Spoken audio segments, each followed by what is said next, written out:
CBCS syllabus অনুসারে একটি নতুন টপিক ভূগোলে অনার্সে সংযুক্ত হয়েছে, যেটি হলো research methodology and field survey, অর্থাৎ ভূগোলের গবেষণা এবং ক্ষেত্র সমীক্ষা পদ্ধতি।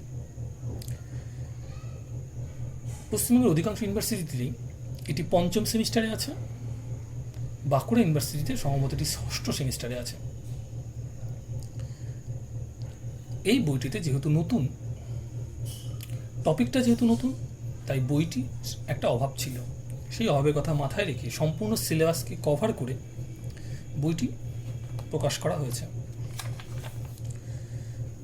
2020 সালে এটি নতুন সংস্করণ আকারে প্রকাশ করা হয়।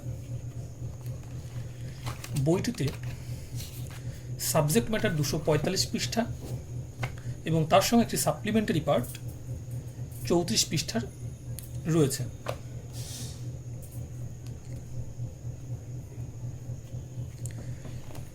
সূচিপত্রটা দেখলে তোমরা বুঝতে পারবে যে পশ্চিমবঙ্গের যতগুলো ইউনিভার্সিটি আছে তাদের সবগুলি ইউনিভার্সিটিরই সিবিসিএস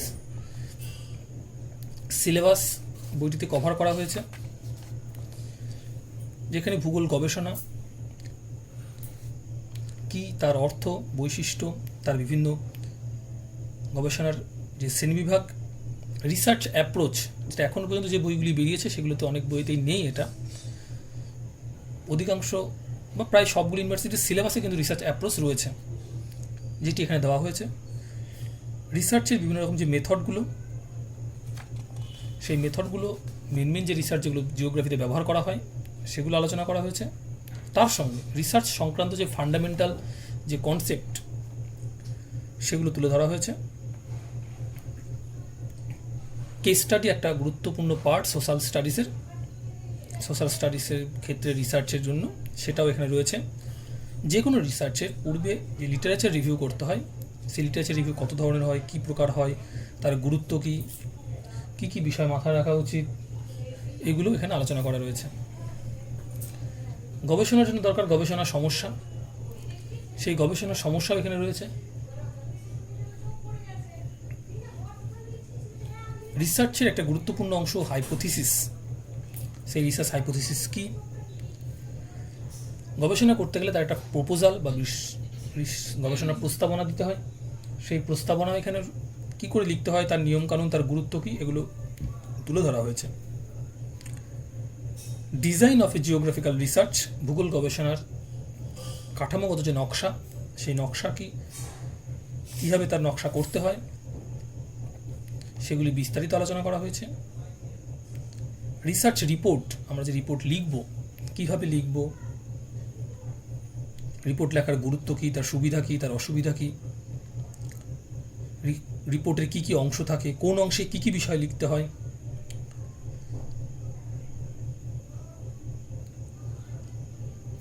সেই লেখার নিয়ম কানুন, কোথায় কীরকম মাপজোক হবে পেজের, কোথায় কতটা জায়গা ছাড়তে হবে, এই নিয়মকানুন সহ উদাহরণ সহকারে ব্যাপারটা আলোচনা করা হয়েছে।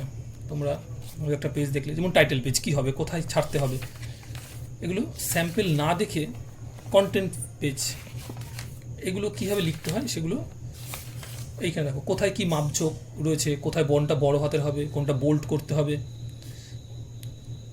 সেগুলো ছবির সাহায্যে ব্যাখ্যা করা হয়েছে, যেগুলো অন্যান্য বই সেভাবে পাবে না। এখন প্র্যাকটিক্যাল নলেজ নেই, জাস্ট থিওরি পড়িয়ে দেওয়া হচ্ছে, কিন্তু এই প্র্যাকটিক্যাল নলেজটা নিলে তোমরা যখন সার্ভে করবে বা ফিল্ড রিপোর্ট লিখবে তখন অনেক তোমাদের সুবিধা হবে। বিবলিওগ্রাফি এবং রেফারেন্স দুটো কী জিনিস, তাদের মধ্যে পার্থক্য কী, তাদের গুরুত্ব কী। পশ্চিমবঙ্গের সবকটি ইউনিভার্সিটি সিবিসিএস সিলেবাসে এপিএস স্টাইলটাই ফলো করতে বলা হয়েছে। আমেরিকান মনোবিজ্ঞান অ্যাসোসিয়েশন যে পদ্ধতি, সেই মেথডটার কী নিয়মকানুন আছে সেগুলো এখানে তুলে ধরেছি। যে রেফারেন্স লেখার এপিএস স্টাইল কী, তার নিয়মকানুন কী, এখানেও দেখো আমি সবগুলো টপিক উদাহরণ সহকারে ব্যাপারটাকে তুলে ধরার চেষ্টা করেছি, প্রতিটার একটা উদাহরণ, এবং এক্ষেত্রেও কোথায় কীভাবে লিখতে হবে, কোথায় অথরের নাম, কোথায় গ্রাফিক্যালি জিনিসটাকে বোঝানোর চেষ্টা করেছি।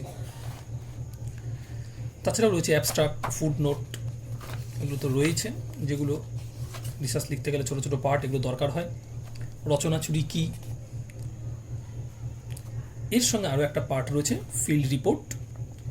ফিল্ড রিপোর্ট কী, তার গুরুত্ব কী, ফিল্ড রিপোর্টের কতগুলো স্টেজ আছে, ফিল্ড রিপোর্টের টেকনিক্স কীভাবে করা হয়, ফিল্ড রিপোর্টের ডেটা কালেকশনের যে technique, interview method, observation method, participatory method, non participatory method, এবং বিভিন্ন অবজারভেশনের টাইপস আছে, সেগুলো সব এখানে রয়েছে।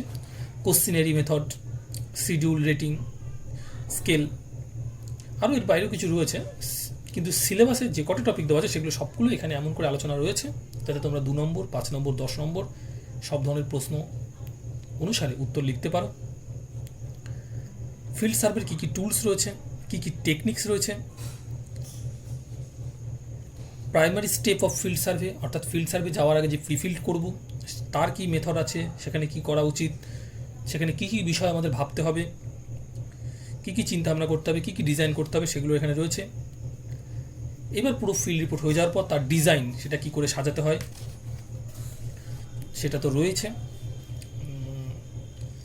তার সঙ্গে একটি সাপ্লিমেন্টারি পার্ট রয়েছে, যে পার্টটিতে তোমরা পাবে ethics of field work. Field ওয়ার্কের এথিক্স কী, কী কী নীতি আমাদের ফিল্ড ওয়ার্কের সময় মাথায় রাখতে হয়। ল্যান্ডস্কেপ সার্ভে,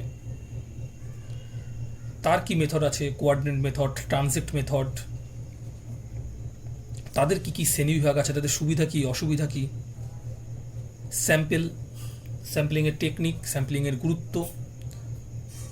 এবার যে ডেটাগুলো আমরা পাচ্ছি ফিল্ড রিপোর্ট করে, সেগুলো কি করে অ্যানালাইসিস করতে হয়, সেগুলো কি করে ট্যাবুলেশন করতে হয়, সেগুলো কি করে প্রেজেন্টেশন করতে হয়, সেগুলো আমরা জানার চেষ্টা করব। এবং সেই সম্পর্কিত আলোচনা 25 নম্বর অধ্যায়ে রয়েছে। ফিল্ড ওয়ার্কের কী কী লজিস্টিক্স রয়েছে, কী কী ঝুঁকি রয়েছে, কোনো একটা জরুরি পরিস্থিতি যদি তৈরি হয় সেটা কী করে মোকাবেলা করব, এটাও বেশ কিছু ইউনিভার্সিটিতে রয়েছে, সেটা বিস্তারিত আলোচনা করা হয়েছে এখানে। দেখতে পাচ্ছ এখানে খুব ছোটো ফন্ট সহকারে এবং গ্রাফিক্যালি জিনিসগুলোকে ব্যাখ্যা করা হয়েছে। এগুলো ট্রানজিট, কোয়াড্রেন্ট, এগুলো গ্রাফিক, এগুলো যাতে তোমাদের খুব সুবিধা হয় সমস্ত বিষয়গুলো। স্যাম্পলিং যে মেথডগুলো আমরা স্ট্যাটিস্টিক্সও পড়েছি, ট্যাবুলেশনের যে বিভিন্ন পার্টগুলো আলোচনা করা হয়েছে। আশা করি বইটা তোমাদের খুব কাজে লাগবে। তোমরা প্রত্যেকে বইটা পড়ো, পড়ে দেখো,